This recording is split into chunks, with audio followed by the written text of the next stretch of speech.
I'm JG Michael, and this is Parallax Views.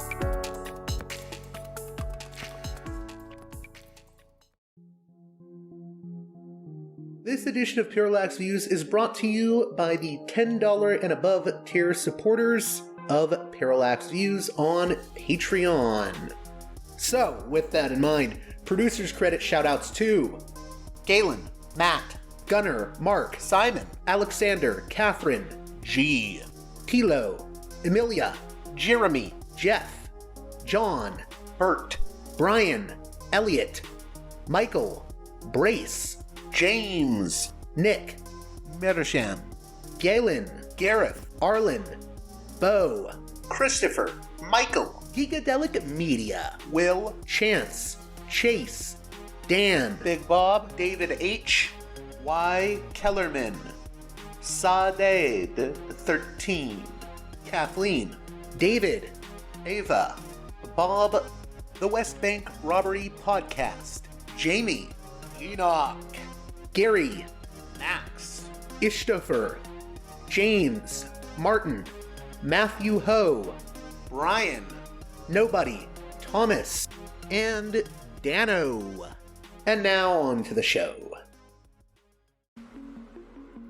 Hey there, Parallax Views listeners. Before we begin this edition of the show, I'd like to remind you that I could really use your support at patreon.com/parallaxviews. One more time, that's patreon.com/parallaxviews. It is you, the listener, that keeps this show going. I don't have any advertisers, no sponsors at the moment, so I need your support to keep this show going at patreon.com/parallaxviews. With that out of the way, we're continuing our coverage of the situation in Syria and what it means for the broader Middle East and geopolitics. This time with Stephen Simon, who worked at the National Security Council under both Clinton and Obama. We're going to be discussing the winners and losers of Assad's overthrow, how the U.S. should respond, and much, much more. We'll also have some discussion of HTS, the group of Syrian rebels that were pivotal in the recent events that have unfolded in Syria. We'll also be talking about what this means for Iran, Israel, Turkey, and much, much more. So with that being said, let's get right to it with Stephen Simon.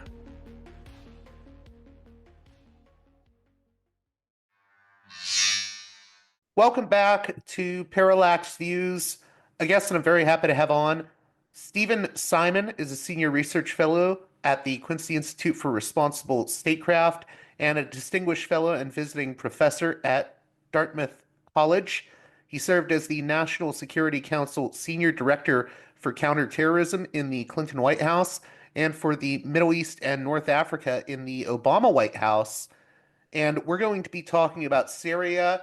And I should also mention, Stephen is also the author of a book that I hold in high regard entitled Grand Delusion, The Rise and Fall of American Ambition in the Middle East. How are you doing? I'm good, thank you. And you? I'm doing well. I'm glad we could get you on the show because I have trouble looking at Syria at times just because there's so many different viewpoints I hear, and it feels like a house of mirrors at times. So I was wondering, what is your basic analysis of what has happened with the toppling of the Assad regime?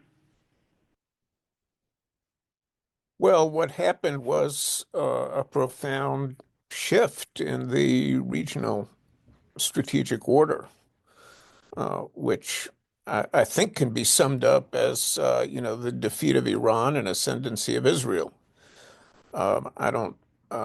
It's obviously more complicated than that, and there are a lot of wrinkles, but if you really want to boil it down to essentials, I think that's where we are. And it was kicked off, oddly enough, by this, Hamas assault on Israel in October 2023, a little over, a year ago, and it just kind of mushroomed. eventually involving Lebanese Hezbollah and its ally, Iran. And the two of them faced off against Israel. Israel, essentially called their bluff, and they couldn't respond effectively to the intense pressure that Israel put on both of them.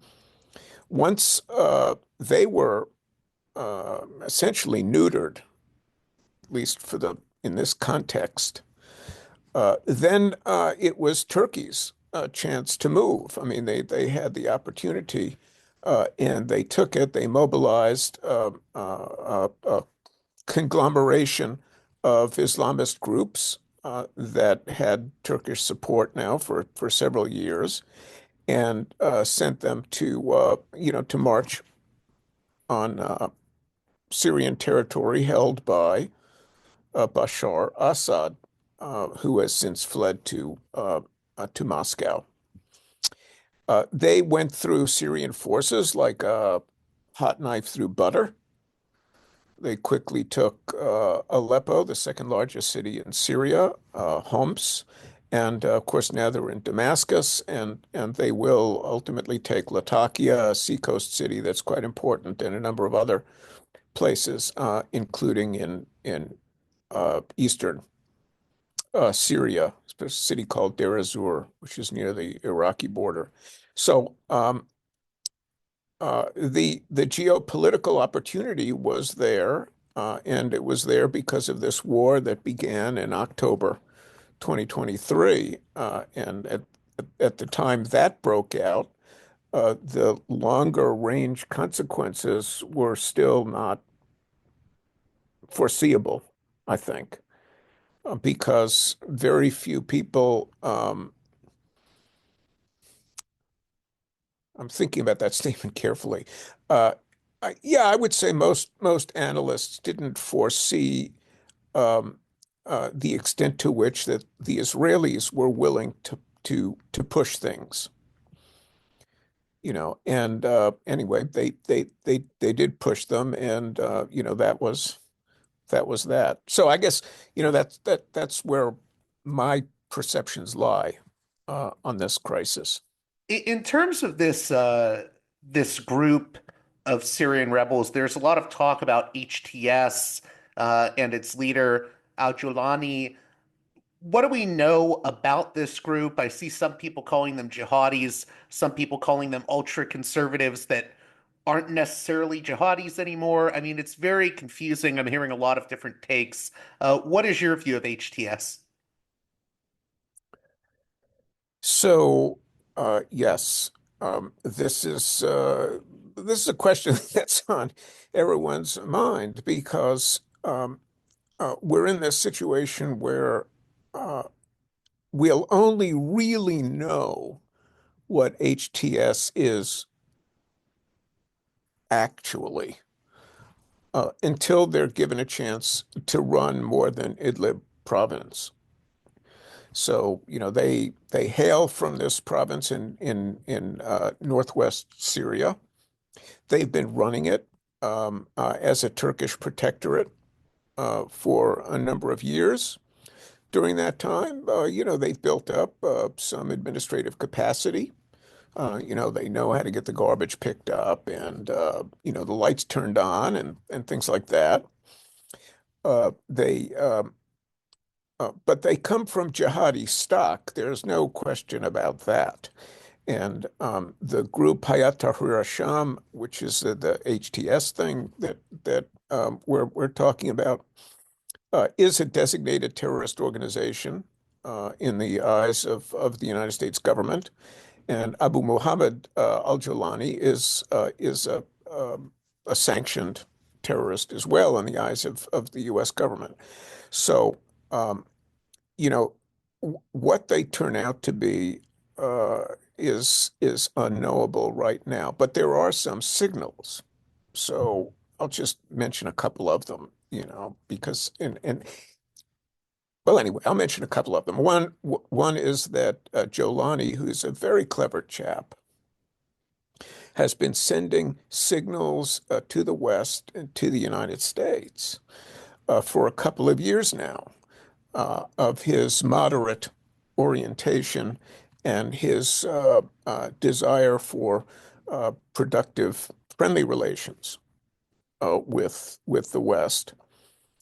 More recently, he said that he is looking forward to friendly relations with all of Syria's neighbors, including Israel. Um, on the other hand, he is, an ultra-conservative, as you put it, and we don't know how he will treat, let's say, minorities in Syria if he succeeds in consolidating his rule over the country. Now, on that score, I'll just say that he did peel off minorities, Christians, Druze, and Ismailis from the Alawite core of the old regime. And he peeled them off, presumably by making them feel comfortable enough with the prospect of living under Islamist rule. In other words, that they could still, have their lives and enjoy their lives and all that, have the right pursuit to happiness, even if they were under Islamist rule. So there are some positive indicators there, but the proof of the pudding is in the eating, here, and there will be a lot of skepticism about HTS and its coalition, allies, until they've had a chance to run the roost for a bit. I was going to add, we even saw that with regards to the White House response to all of this. Sean Sevitt, the National Security Council spokesperson on Saturday, noted that HTS is a designated terrorist organization. And then also Biden said that while he considers this a historic opportunity for the people of Syria, that there's also a lot of risk and uncertainty here. What do you make of how the administration in its, final months here is handling this situation? I think their response has been pretty sensible thus far, and it looks as though the White House or the someone in the upper echelons of the U.S. government has already reached out to Joulani. There's been some communication, and I would take that to be a positive sign, that they weren't jumping to conclusions, and they wanted to give this guy, a chance to prove himself. Then I also wanted to ask you about President-elect Trump's comments. He has said Syria is a mess, and the United States should have nothing to do with what's happening right now. He says it's not our fight. Let it play out. Do not get involved. I know in the past you've said that or argued for less U.S. involvement in Syria. What do you make of Trump's comments? Well, setting aside the framing of his statement, at least as I read it on Truth Social, um, his online outlet, his media outlet, I think it makes a lot of sense. Now, this is where Trump has been for a long time. In his first term, he made two efforts to get U.S. troops removed from Syria, but his government paid no attention to his order to get those troops drawn down. And when his demands to withdraw those troops grew very intense, Secretary of Defense James Mattis resigned, and his counterpart at the White House, Brett McGurk, also resigned because in their view it was reckless. Um, and it was reckless in two ways. One was that there was still a fight to be fought against ISIS, and it had to be fought in Syria, so we needed troops there. And secondly, um, they understood correctly that the withdrawal of U.S. forces would leave the Kurds exposed to Turkish aggression. And they didn't want to see that happen. And they felt that the only thing standing between a Turkish assault on the Syrian Kurds was the U.S. presence. And as long as everyone agreed on the presence of those troops, then a crisis involving the Turks and the Kurds could be pushed off to another day.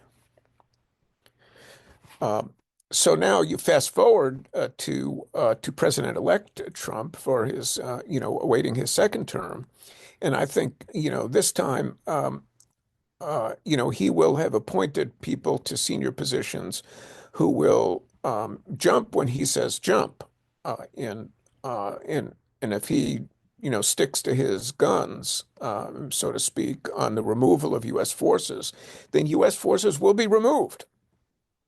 Early on uh, in um, in his administration. That also implies that the U.S. control uh, over Syrian oil resources will revert back to Damascus because the U.S. controls those oil fields by virtue of its military presence, in Syria. So, it's a pretty far-reaching decision to pull, the troops out, um, but that appears to be the direction in which he's headed. But he will face countervailing pressures, which we can talk about. Yeah, if you could, what do you mean by what specifically would those pressures be? The pressures would be from Congress because Congress has long been a repository, a reservoir of support for the Kurds. They think the Kurds have stuck by the United States after Desert Storm and then after the ISIS, disaster broke in 2014. They've been there for us. We've been there for them. You know, it's a it's a good relationship, and the United States should not betray the Kurds at this stage. So uh, that was the view of many in Congress. Now, Congress has changed. Obviously, particularly Republicans, have changed, a great deal. And Senator McCain is not around anymore to plead for the Kurds, and to, be the flag around which, the Senate could rally on a question like this. And so we may be looking at a different kind of Congress, one that, like the government itself, will jump when Trump says jump. Now, the wrinkle though here is Israel, because and as we know, Israel has a lot of influence in Congress and all that. Um, the Israelis want a Syria that's divided and weak. So the situation, as far as Israel has been concerned, is sort of okay. So Syria is divided. There's a big chunk of it that's under American control, via the Kurds. There's a chunk of it that's under Turkish control, uh, and there's this kind of rump state that's under nominal or was under nominal, Alawite control. And the Israelis kind of like that because a divided state is a weak state, and the Syrians had no capacity to resist or counter the wave over the past several years of Israeli bombings of sites in Syria that the Israelis thought represented a threat to their security. So, the Israelis are going to be saying, "Hey, man, um, and this is not the moment to make Syria strong. this is a moment to keep Syria weak, especially since the ones running it will be jihadists. Is that not to interrupt you, but is that the calculus that Israel has for? So I have an article pulled up by the BBC. Israel seizes Golan buffer zone, referring to the Golan Heights, after Syrian troops leave positions. Are they already taking into account, concerns about HTS in that regard? Yeah, very much so. They've launched a wave of airstrikes, a comprehensive wave of airstrikes that has been aimed at destroying all of the weapons stockpiles in Syria that the Israelis know about and destroying the facilities that were used prior to 2013 to manufacture chemical weapons. So the idea there is to, in a sense, disarm the new Syrian government by removing its access to all the weapons that were bequeathed to it by the departing Assad regime. And at the same time, as you noted from the BBC report, the Israelis have moved in on the ground and taken the former, what was the demilitarized zone east of the Golan Heights, that plateau that the Israelis have annexed, Syrian plateau the Israelis annexed a number of years ago. So they're in on the ground now, creating a kind of a buffer zone against whatever emerges in Syria. So, they're going to be in Washington saying, listen, we understand, you feel bad for the Syrian people and, you want reconstruction to begin and you want to give these, Islamists a break because they could be good Islamists. But let's face it, there's no such thing as a good Islamist. Number one, we thought Hamas, well, they were good Islamists, and look what they did. So, the idea of giving these guys who've now taken over and kicked out Assad the benefit of the doubt is kind of nutty,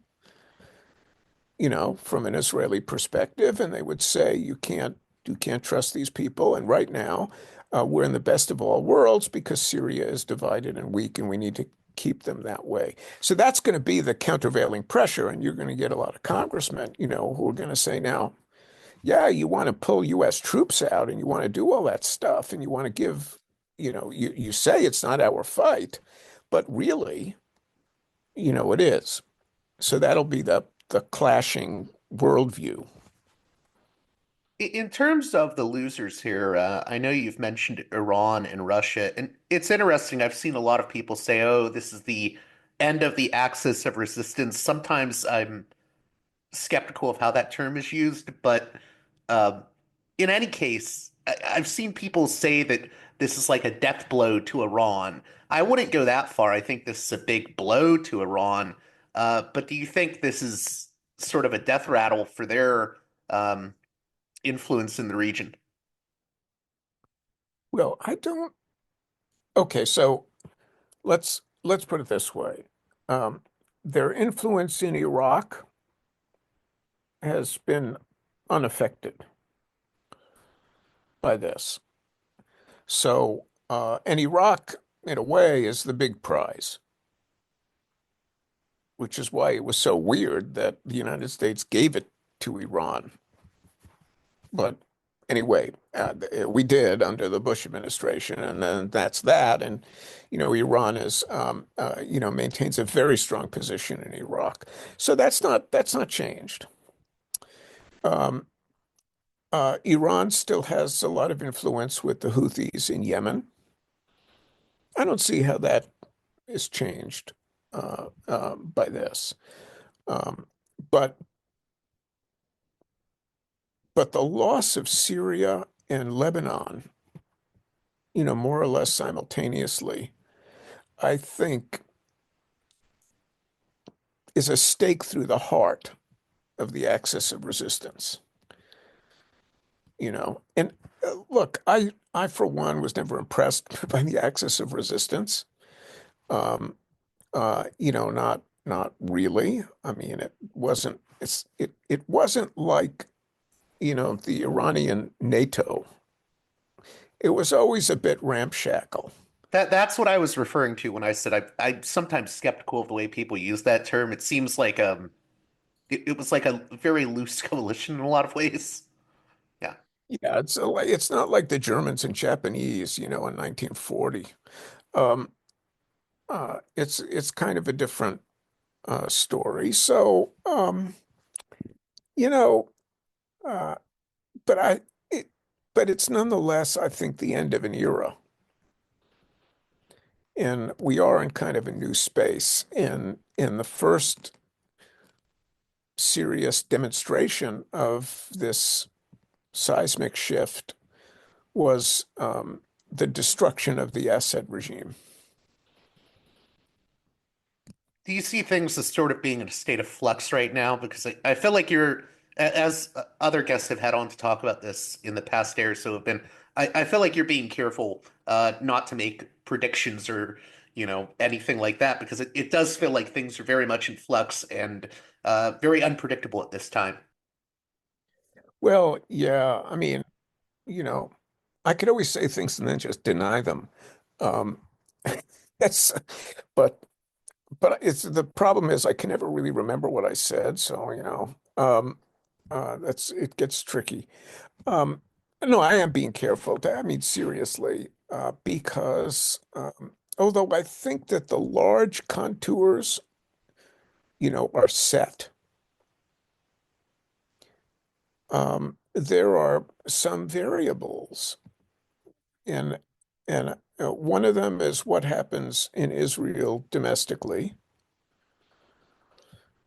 because at some point the fighting is going to stop, and the Israelis will revert to an internal fight over judicial reform and the issues that seriously tested Israeli society before Hamas inadvertently united Israelis in a very powerful way.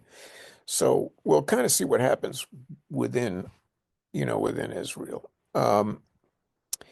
That's number one. Number two, the Iranians have got a lot of fissile material stockpiled, and there's currently no binding international agreement except for the NPT, to which the Iranians are a signatory. There's nothing really constraining Iran's nuclear program. So that's a big wild card. And I think the Iranians are on automatic pilot. I think that they don't really know how to proceed, in part because there's a new American administration coming in that's very unpredictable, and in part because they can't be sure that the Israelis are not thinking about finishing the job they started and attacking Iran directly. So, uh, and then the third wild card, from my perspective, I can keep coming up with wild cards actually, but anyway, the third wild card. So what happens with Turkey and Israel? Because the Turks have taken, Erdogan personally has taken a very hostile stance towards Israel, including threatening the use of force against Israel. Um, it wouldn't surprise me if the Turks requested and received military base access within Syria from whatever the new government was. And if the Turks get too close, to the Israeli border with Syria, or the Turks decide that they're going to respond on Syria's behalf to Israeli air attacks, then we could wind up with armed conflict between Turkey and Israel, and that would be pretty dramatic. That would put that among the pigeons. What I hear though, the refrain I hear when I bring up the Turkey-Israel relationship though is that Erdogan may speak about, you know, his criticisms of Israel, to put it mildly. Uh, but like talk is cheap, so to speak. How do you respond to those people that say, "Oh, well, that's just rhetoric on Erdogan's part, and the Israel-Turkey relationship is actually um, pretty tight-knit"? I think that's projecting the past onto the present in a way that's probably not appropriate. Analytically not appropriate. Not in any other sense. I mean, since the Israelis and Turks clashed over the Mavi Marmara ship incident, a number of years ago, um, things have been, pretty tense, and with the, you know, Gaza war, that Erdogan, um, he did go overboard, um, and I'm trying to think of the right word for. He just he his rhetoric took an exceptionally aggressive tone. Now, I describe this as a wild card, precisely because of what you're pointing out, which is there's been harsh rhetoric before. It's never, erupted into conflict. Why would that happen now? And I'm just saying, hey, it's a wild card, but there will be an indicator, a warning light, and that warning light would be the Turks moving troops into Syria, to bases that were evacuated by Assad's forces, or into forward positions that were near the Syrian-Israeli border. Then, then we'd be looking at a kind of brinksmanship scenario. And, many times those brinksmanship scenarios just sort of calm down and, fade, but sometimes they escalate. So that's something I think we need to keep our eye on. I just had maybe one or two more questions if you have a little bit more time. I have a recent article from the New York Times pulled up. With Syria in flux, Turkish forces attack U.S. backed forces. Rebels supported by Turkish air power fired on a Kurdish controlled city in northern Syria, pitting proxies of the U.S. and Turkey against each other. I only mentioned this article, which came out on December 8th, because I was wondering, what do you think this means for Turkey? Going forward in its interests, especially in northern Syria. Well, the the Turks are, I'd say, pretty serious in their determination to suppress um, uh, any chance of Syrian Kurdish autonomy. Okay, from a Turkish perspective, once the Kurds get autonomy anywhere, then it's kind of a disease that could infect Turkey itself, and give the Turks, the Turkish Kurds, reignite the desire of Turkish Kurds for autonomy within Turkey. And that makes the Turks crazy. I mean, they really don't want that. And the idea that just on the other side of the Turkish-Syrian border, there's a thriving autonomous Kurdish area. Um, uh, that the Turks fear that that would be a lure and an inspiration for uh, a lingering rebellious attitude among Turkish Kurds.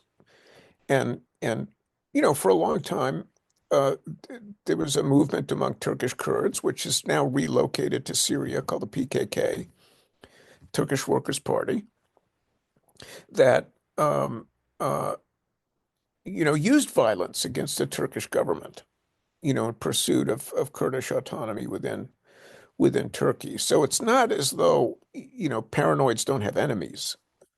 In this case, they clearly do, and the descendants of the PKK uh, in Syria are intermixed with, the Syrian Democratic Forces, which are sort of Kurds that are not PKK, but they're all intermixed. So as far as the Turks are concerned, all of those Syrian Kurds are legitimate targets, and they were sending, the Turks were sending a signal, and it's a signal they've been sending for a while, and which has included, um, uh, the mortar fire and rocket fire into Kurdish facilities at which there are American military personnel.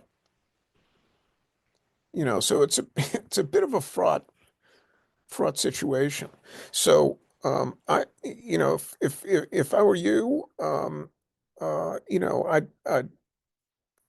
I'd pin that New York Times article to my bulletin board or tape it to my computer because it's gonna that story is gonna come around again. I like that you use the word perspectives for both Israel and Turkey because I think it is important, whether people agree with those perspectives or not, they're going to play a role in how a lot of this plays out. Um, I don't know if you wanted to add to that, but I had one more question. But No, no, march on. I guess the last thing I wanted to ask you about is, as someone that uh, worked at the National Security Council, uh, you have a lot of insights. What factors should the U.S. be looking at right now when deciding what its involvement will be in Syria, what its relationship is going to be with HTS? What are the main factors? Yeah, so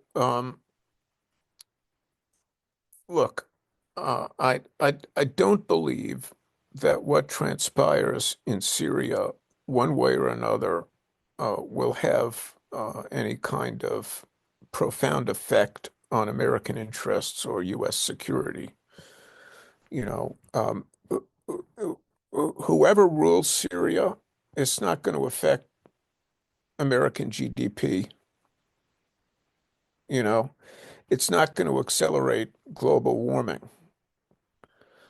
Um, and it's not going to matter for world trade. It's just, you know, Syria has been out of the global mainstream now since the mid 70s, the mid 1970s, when it was a Soviet ally. And it's never had a chance um, uh, to integrate its economy into broader global trends, even regional trends. And certainly, you know, uh, given its inability to export oil,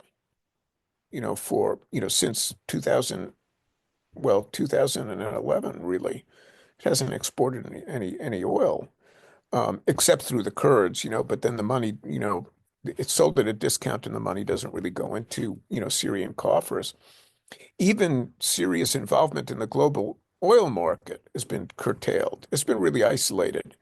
So, so we're not talking about, a policy outcome vis-a-vis Syria that will somehow have profound implications for the United States itself. Okay, I don't see that.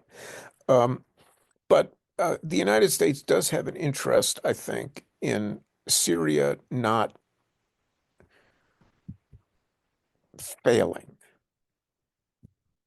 not comprehensively failing, because among other things, that generates migrant flows.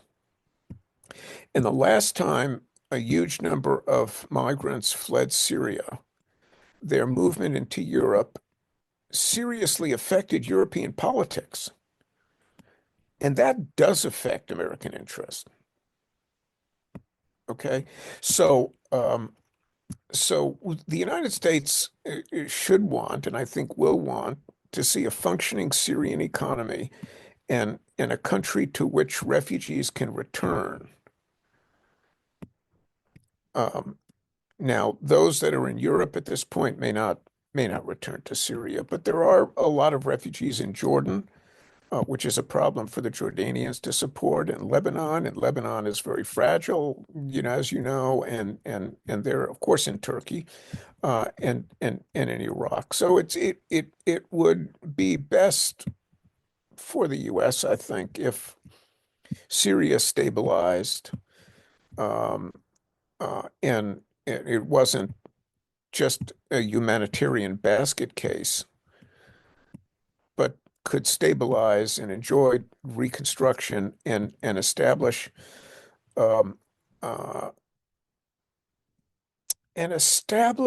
smooth relations with Israel.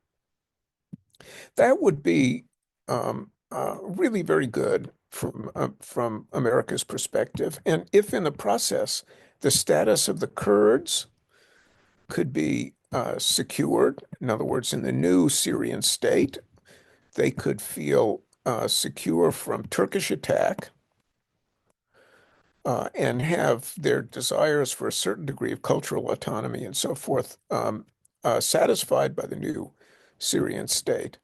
I think that would really work well for the United States too, because we wouldn't be in this constant wrangle with the Turks over the Kurds, and we could withdraw our military forces. We could do all that, and then that would also work to America's benefit, I think. So, all in all, we'd like to see something, I think, come together, in Syria that is relatively stable and doesn't invite further conflict.